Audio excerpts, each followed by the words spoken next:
روزنامه‌نگار شناخته تاجیک محمود جان دادابایف در سن 51 سالگی ترک این عالم کرد.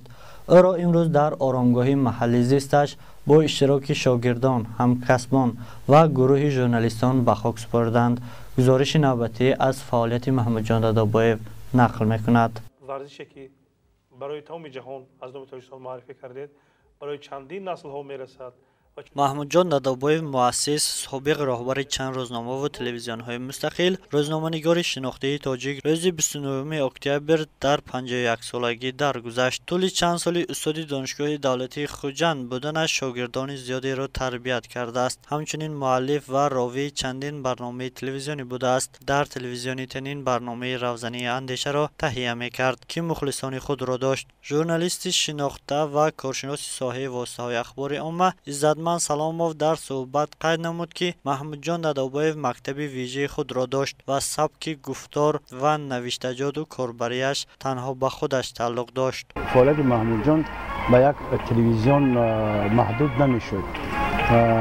شادروان بسیار فعالیت گسترده داشت و فعالیت وی مثلا در سمینارهای دیگر تشکیلات بین‌الخلقی هم مثلا خصوصا در بین تحمل پذیری جوانان و این چیز هم خیلی گسترده بود. اما محمود جان خدمت اساسیش در رشد تلویزیون است، یعنی تلویزیون و رادیو خصوصا ولایت خوجند است. محمود جان خیلی جوان با این پیراه پیوست و در آغاز نخستین آغاز استقلال کشور وقتی تلویزیون های مستقل ساخته شدند، یکی از تشبثکاران، یکی از پیشبران این ساحه بود و نسل بسیار جوانی که امروز الکی به کمال رسیده در خوجند با باوری میتوان گفت اکثرشون دستپروران محمود جان هستند. الهام جمالیان راهبر اتفاق ژورنالیستان در ولایت گفت که محمود جان دادابایف سنت اداره کنی را خوب میدانست. جای محمود جان در ژورنالیستیک خیلی متاسفانه آدمی بود، یک کارشناس بسیار ورزیده بود که سهمش در رشد ژورنالیستیک ولایت، در رشد ژورنالیستیک تاجیک خیلی مؤثر است. او از موفق ترین آدمایی بود که در تأسیس هم نشریه‌های الکترونی و هم نشریه‌های چاپی و پیشبرد کار آنها سهم بسیار ارزنده داشت. در یاد من محمود جان به صفت یک انسان کامل، یک انسان خیرخواه، یک انسان نیک، یک انسان صمیمی، همچنین به صفت یک ژورنالیست خیلی قوی، منیجر خیلی قوی باقی میماند، چون که وی سالهایی که در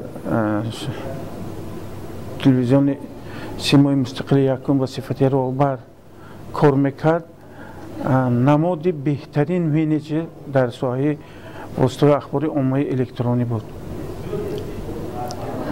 البته این تلفات خیلی تلفات بزرگ است، خیلی ما را اندوهگین کرده است و ما با استفاده از این وقت به اهل خاندان و نزدیکان و پیوندان محمود جان صبر جمیل میخواهیم.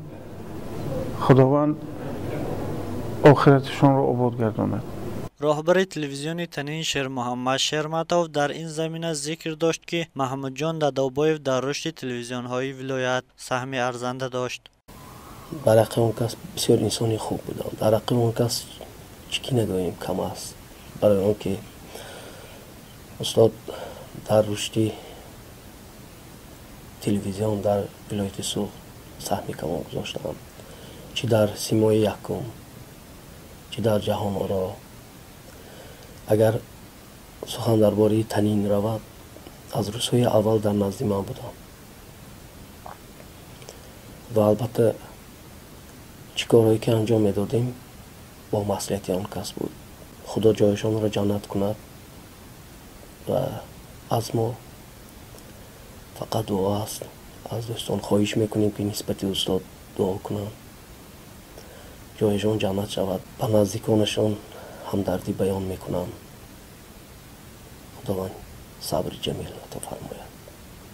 محمودجان دادابایف نوامبر سال 1968 در شهر خوجند تولد شده است. از سال 1998 تا 2003 چون دیرکتور سیمه مستقل یکم فعالیت کرد و یک مدت سردبیر نشریه سغد را بر عهده داشت که این نشریه را نیز زمان خود تأسیس داده بود. محمودجان دادابایف چون دیرکتور تلویزیون جهان آرا و نماینده انجمن ملی رسانه‌های مستقل تاجیکستان در ولایت سغد دفاعی وظیفه نموده است. همچنین چند مدت سخنگوی شهرداری خوجند نیز بود. بنا به گفته همصحبتان موصوف در دوره‌های گوناگون آموزشی به خبرنگاران شیوه‌های نوی روزنامه‌نگاری را می‌آموخت. کلی کارمندان تلویزیونی تنین از مرگ استاد محمودجان دادابایف اندوهگین بوده به نزدیکانش تسلیت بیان می‌نمایند.